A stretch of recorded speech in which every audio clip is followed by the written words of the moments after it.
Hi friends, so I'm going to read chapters 3 and 4 of Forge. I have my reader's notebook and I'm going to keep the format that I've been doing with a column for like the noticings and what I noticed in the evidence, and then a second column right next to it that where I jot what that makes me think and wonder. And I've found myself really going back to the text to pull out that evidence, and I keep rereading it and think about like what it means and why the author is choosing to make that include that and the deeper meaning behind it. So make sure that you're continuing to be super thoughtful about your jots, and that will be really helpful for our book club meetings. I've got Lou here and possibly a Boone. Yep, he's joining us. Uh-oh. Yeah, okay, good. I really like this story, so I'm glad they could join us today. I'm going to share my screen.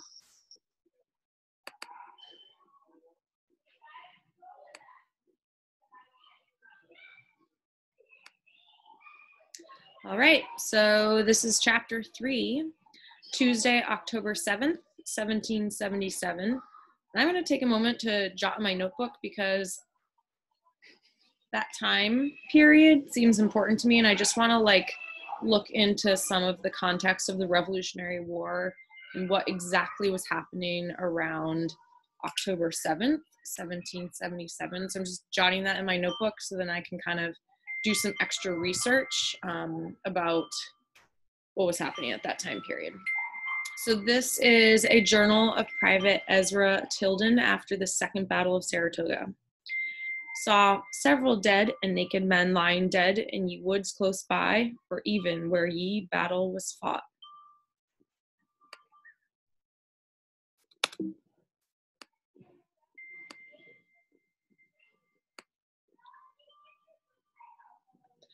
Under his nose, but I did not think he'd begun to shave yet. I held the canteen to his mouth.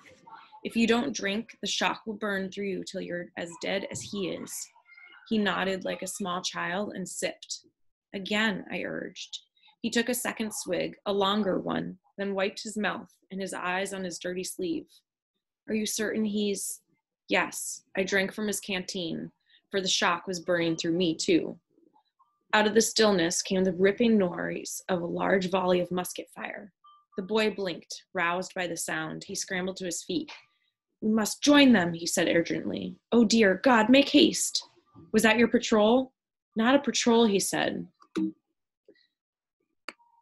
entire army is marching. Uncle says if we win today, it could end the war. He looked at my hands, none on the ground near my feet. Where's your gun? I paused. If he thought me a soldier, then a soldier I would pretend to be. The truth was dangerous. My barrel cracked, I lied.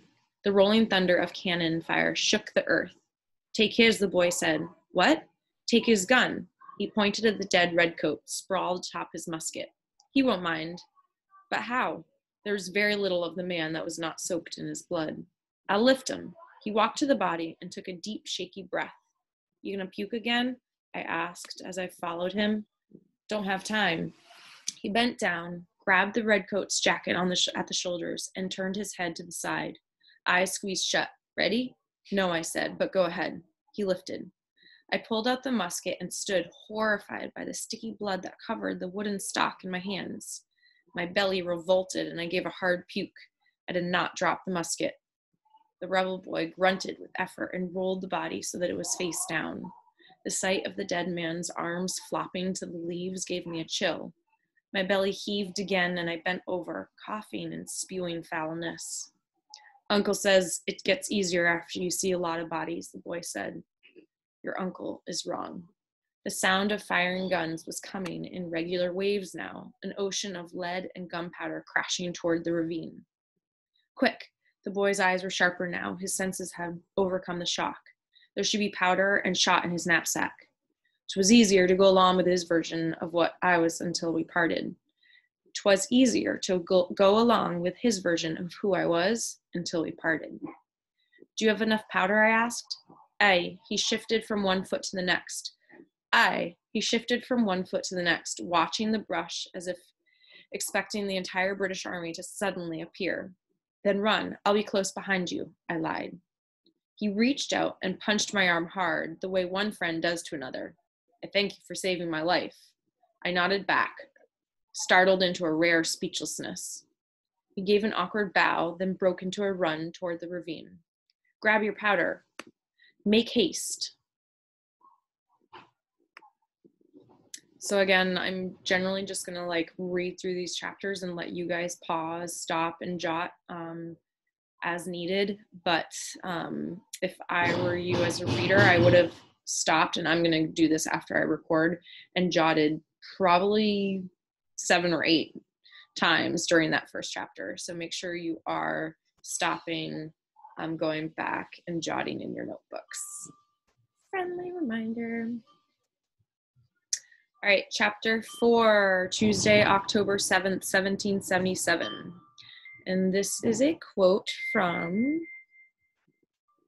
I'm just going to read it. But when I saw liberty poles and the people all engaged for the support of freedom, I could not but like and be pleased with such thing. These considerations induced me to enlist into the American Army, where I served faithfully about 10 months, when my master found and took me home. And that was pension application of Jehu Grant, a Rhode Island slave who escaped to fight for the Patriots. I waited until he was out of sight before kicking off the tattered remains of my shoes and pulling off the dead man's boots. I had to pause after the first one, for my belly threatened again. I scolded it. The battle was too close for me to be soft. I'd take what this fellow no longer needed, then flee. The boots fit perfectly, which I took to be a good omen. My luck was finally changing. I removed the rolled blanket that was tied to the flap of the redcoat's knapsack. More good luck, for I was in dire need of a blanket. If he had food, I'd be rich beyond measure. I unbuckled the straps and opened the flap. His reserve ammunition was on the top. I filled my jacket pockets with gunpowder cartridges and musket balls. I should have run then, but I was greedy and very hungry. I dug out tools for cleaning and oiling the musket. Those would be most helpful. A clean pair of stockings and a white linen shirt, as well as a tin box containing flints and dry moss, a drinking cup, and 2 pencils, along with papers covered in writing and 3 maps, all wrapped in oilcloth. No food. A close-by cannon roared, "Hurry." I quick grabbed the ramrod from the leaves, fetched my haverstock, and filled it with everything I'd removed so far, then pulled out the last items from the knapsack. A hinged wooden box as big as my hand, and a square of black cloth wrapped around a miniature painting of a pale woman with solemn eyes. She wore a pink flower in her hair. His wife. That gave me pause. Did they have children? How long before the news reached them that their father is dead? I did not have time to ponder his family. The box was chipped on 2 corners and cracked in the middle. I slid open the brass latch.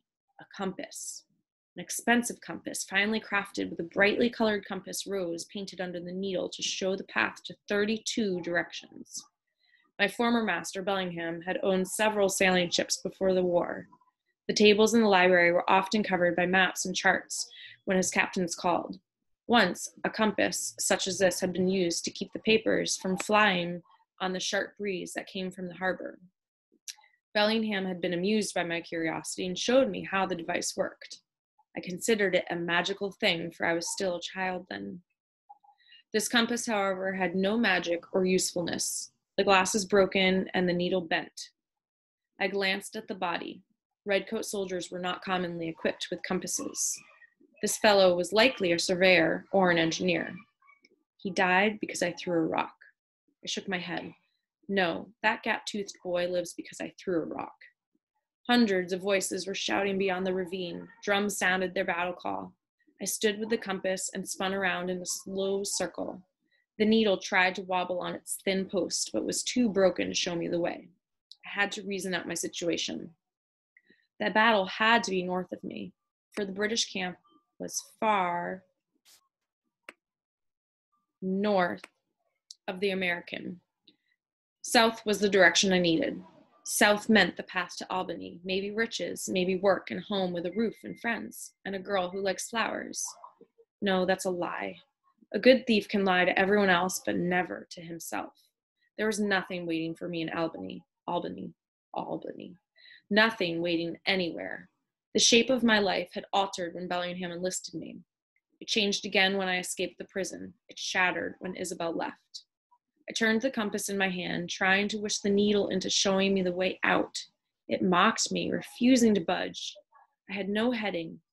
A cold wind carried the scent of gunpowder smoke down the ravine, and a strange wildness came over me, as if a compass needle buried inside of me swung violently. I put the compass on the ground and picked up the bloody musket, ready to smash its wooden butt into the glass and finish the job of destroying it. But no, I could sell it, maybe earn enough to feed me for a few weeks. I slung the strap of the musket over my head and stored the compass in my haversack, along with the red coat stockings and shirt. I wrapped the black cloth around the portrait and returned it to the dead man's knapsack. As I lifted my haversack, I winced from the pain in my arm where the boy struck me. He was stronger than he knew. I rubbed the sore spot. Was this really the battle that would win the war, like he said? The aimless needle inside me spun and spun again. My heart beat to the sounds of the approaching drums. I liked the smell of gunpowder. I was not afraid to fight. My hands liked the feel of holding a musket again. And to my surprise, I felt bad about lying to that gap-toothed boy. I headed into battle. Okay, so I'm going to stop there. I'm going to post some discussion prompts and assignments in Google Classroom so that you guys can listen or read these 2 chapters and be ready for our book club discussion tomorrow. Did you like that, Boone? I think he fell asleep. All right, thanks for listening.